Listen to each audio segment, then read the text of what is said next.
Alors, nouveau chapitre, système d'équations linéaires.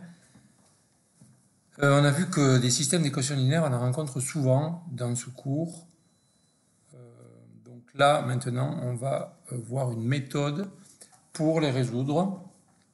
Alors, pour les résoudre tous, c'est-à-dire que vous avez souvent l'habitude d'avoir des systèmes de 2 équations à 2 inconnus, ou 3 équations à 3 inconnus. Mais quand vous n'avez pas autant d'équations que d'inconnus, vous êtes un peu ennuyé. Donc la méthode qu'on va voir dans ce chapitre, elle s'applique dans tous les cas. Donc c'est déjà un premier avantage. Vous pouvez avoir 2 équations à 3 inconnus ou 4 équations à 6 inconnus. La méthode marche dans tous les cas. Alors c'est un algorithme qui s'appelle encore une fois algorithme de Gauss et qui ressemble un peu à celui qu'on a utilisé pour inverser les matrices. Qu'est-ce qu'un système d'équations linéaires? Bon, vous savez ce que c'est, hein, pas besoin de détailler plus que ça. Vous voyez, un système de n équations à p inconnues, ça va s'écrire comme ça, on l'appelle S. Donc tout ce qui est à gauche de l'égalité, on appelle ça le premier membre, et puis à droite de l'égalité, on appelle ça le second membre. Alors, évidemment, cette écriture-là, on peut la faire apparaître sous forme matricielle parce qu'on reconnaît dans la partie gauche, bon, et tout ça, c'est pas par hasard, hein, c'est fait exprès tout ça, hein. Avec le produit de matrice tel qu'on l'a défini, eh bien, on peut retrouver à gauche le produit de la matrice grand A qui contient tous les coefficients, donc avec n lignes et p colonnes, et puis d'une matrice grand X dans laquelle il y a juste le nom des inconnus, hein, x1, x2, xp, ce sont des inconnus. Ça pourrait s'appeler U1, U2, UP, peu importe le nom de l'inconnu, vous imaginez que ça ne va pas changer grand-chose à notre système. Et puis grand B, c'est le second membre de droite. Donc là, c'est des coefficients, B1, B2, Bn, donc ça, c'est des coefficients qui sont aussi, a priori, connus. Donc finalement, notre système, il est déterminé par 2 matrices. La matrice A, qui est une matrice donc rectangulaire avec n lignes et p colonnes, P étant le nombre d'inconnus, et puis B qui est une matrice colonne, donc il y a juste n lignes. Alors quand on a un système d'équations linéaires, eh bien, on peut lui associer un système appelé homogène ou encore sans second membre. C'est-à-dire que le système homogène, en général on l'appelle H comme homogène, eh bien donc il va s'écrire AX égale 0. 0 étant une matrice colonne avec des zéros dedans. Donc on remplace B par une colonne de 0. Alors ce qui est intéressant, c'est qu'on va voir que ce système-là, si on le résout, eh bien ça va nous aider à résoudre le système global avec un second membre. Donc c'est pour ça qu'on fait toujours apparaître ce système homogène. Alors c'est une notation, une dénomination que vous avez, pour certains d'entre vous, peut-être déjà rencontré. C'est quelque chose qui marche avec la linéarité. Quand vous avez une équation différentielle linéaire, eh bien, vous considérez aussi l'équation différentielle homogène associée, c'est-à-dire que dans le second membre, vous mettez un 0. C'est la même idée, ça va marcher avec le mécanisme est un peu le même. Il y a plusieurs situations comme ça en mathématiques où on parle d'homogénéité. En général, il faut qu'il y ait aussi le terme linéaire. C'est en cas de linéarité qu'on peut appliquer cette méthode-là.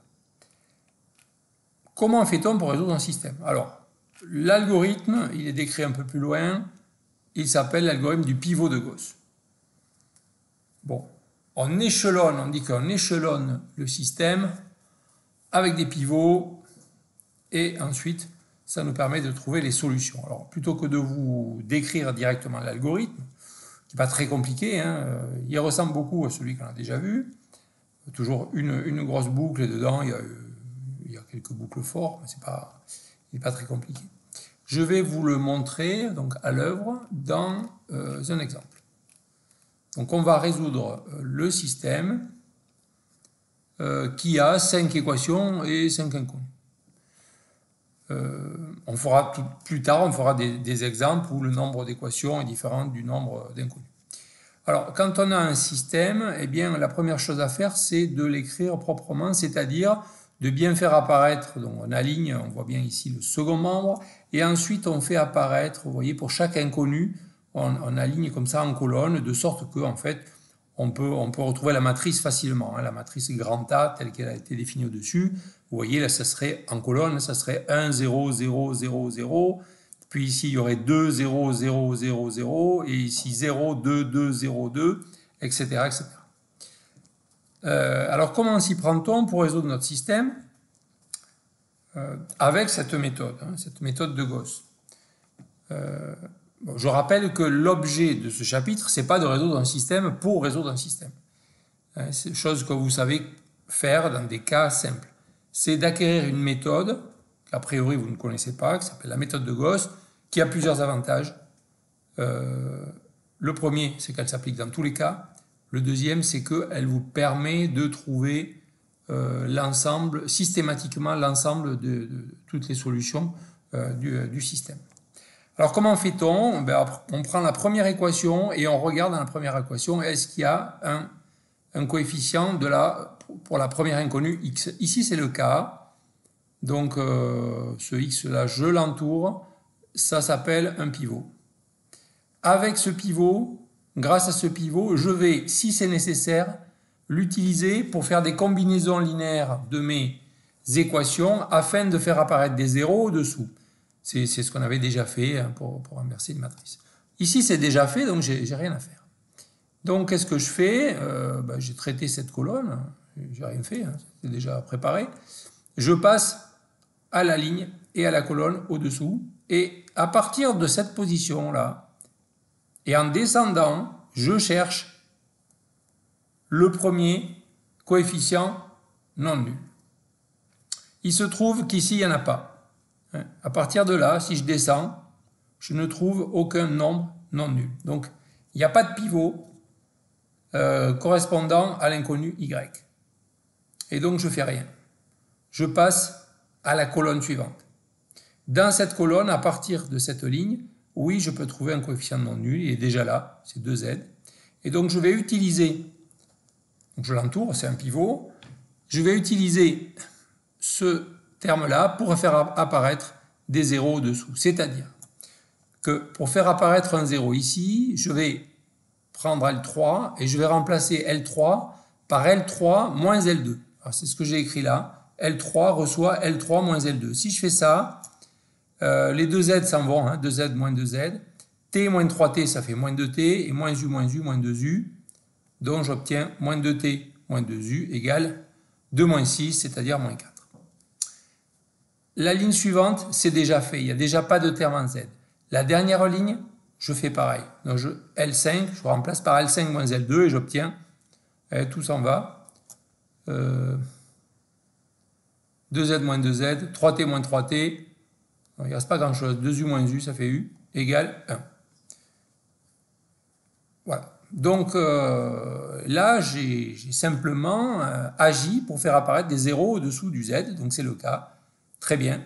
Donc je continue ma méthode, je passe à la ligne et à la colonne suivante, moins de t, et donc je vais pouvoir faire apparaître ici un 0 en remplaçant L4 par L4 plus L3, pour avoir 2t moins 2t égale 0. Et donc ça va me faire 3U moins 2U, 1, c'est moins 4, 1, donc je vais retrouver U égale 1. Au-dessous, il n'y avait rien à faire, puisqu'il n'y a pas de terme en t, donc j'ai rien fait. Et j'en arrive à cette configuration. Je continue. J'étais en train de régler mes t ici. Je passe à la ligne et à la colonne suivante. J'ai U. Donc voilà mon dernier pivot. Grâce à ce dernier pivot, je vais faire apparaître ici. Je vais annuler mon U au-dessous. Donc je fais L5 reçoit L5 moins L4. Et ça me fait donc 0 égale 0. Alors évidemment, vous allez me dire, oui, mais on voit bien que c'est les mêmes équations, donc c'est pas la peine de faire tout ce trafic-là, il suffit d'éliminer la dernière. Bon, oui, d'accord. Sauf que je suis en train de vous montrer un algorithme. L'algorithme, il faut qu'il marche tout le temps. Donc la machine, elle ne va pas se rendre compte que c'est la même équation. Par contre, hein, si l'algorithme fonctionne bien, eh ben, voilà ce que ça va donner. Ça va simplement remplacer par 0 égale 0. Quand j'ai fait ça, donc je suis arrivé à la dernière ligne, il n'y a plus de pivot, je ne peux pas aller plus loin, eh bien j'ai terminé la phase d'échelonnement. On dit que le système est échelonné. Donc, vous voyez, ça fait comme ça des marches d'escalier qui sont pas toutes de la même longueur. Il y en a une là qui a une marche 2 fois plus longue. Puis après, c'est régulier. Alors les inconnues qui correspondent au pivot, on dit qu'elles sont dépendantes. Donc X, Z, T, U. Les autres, il n'y en a qu'une, hein, c'est Y, on dit qu'elle est indépendante. En fait, toutes les inconnues vont s'exprimer en fonction de Y. Donc ça, c'est la première étape. On va voir après que déjà, là, on peut dire pas mal de choses, hein, mais je vais aller jusqu'au bout et je vais vous montrer comment on trouve la solution. Donc, qu'est-ce qu'on fait à partir de là? Bon, déjà, il faut regarder. Donc, vous voyez, le système, il est échelonné jusqu'ici. U égale 1, c'est mon dernier pivot. Et dessous, j'ai une équation 0 égale 0. Vous voyez qu'il n'y a plus de variables. Bon, 0 égale 0, ça ne pose pas de problème. Il se pourrait, donc vous verrez dans d'autres exemples, qu'à l'issue de mon échelonnement, j'arrive à une équation du genre 3 égale 0.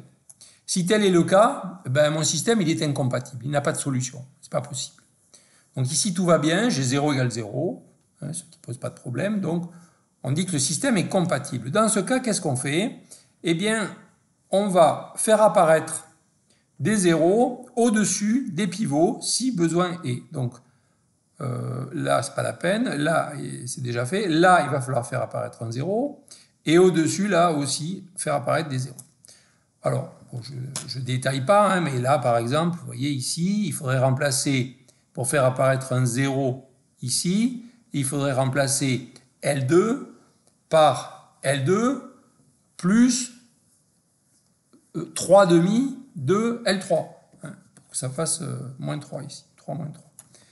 Bon, idem, ici, si je veux faire apparaître un 0, il faut que je remplace L2 ensuite par L3 pardon, par L4 plus 2 L.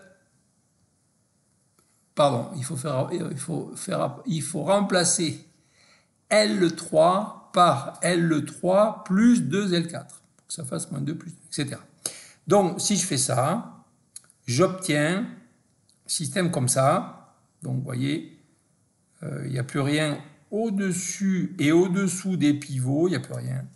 Donc, on dit là que le système est résolu. C'est-à-dire qu'on a presque fini. Hein, vous voyez qu'il est maintenant très simple. Donc, qu'est-ce qu'on fait à partir de là? Eh bien, on va faire passer les inconnues indépendantes dans le second membre et on va rajouter une équation dite triviale pour chacune des inconnues indépendantes. Alors, donc je fais passer mon 2y de l'autre côté, ça fait x égale moins 2y plus 3. Je rajoute une équation dite triviale, vous voyez, puisque j'écris y égale une fois y. Et ensuite, ben je regarde, il n'y a pas d'autre... le y n'intervient pas d'autres fois, donc j'ai pas grand-chose à faire. Hein, j'ai déjà z égale 1, t égale 1 et u égale 1. Bon, et maintenant j'ouvre les yeux et je me rends compte que finalement mon quintuplé que je cherche, x, y, z, tu, je peux l'écrire comme ça. x, y, z, tu égale cette colonne-là, 3, 0, 1, 1, 1, ici, plus y fois le vecteur moins 2, 1, 0, 0, 0. Y étant un réel tout à fait quelconque. Et donc, eh bien, je peux en déduire que l'ensemble des solutions de mon système ES s'écrit comme ce vecteur-là, 3, 0, 1, 1, 1, plus l'ensemble des combinaisons linéaires de ce vecteur-là, c'est-à-dire exactement ce qu'on a appelé vect de moins 2, 1, 0, 0, 0. Donc l'ensemble des solutions de S, c'est ça. Hein, donc c'est un vecteur plus un vecteur d'un espace vectoriel. Alors on verra un peu plus tard que ça a un nom, ça. C'est pas un espace vectoriel, hein. Ça s'appelle un espace affine. L'espace affine, c'est un espace vectoriel auquel on rajoute comme ça un vecteur constant.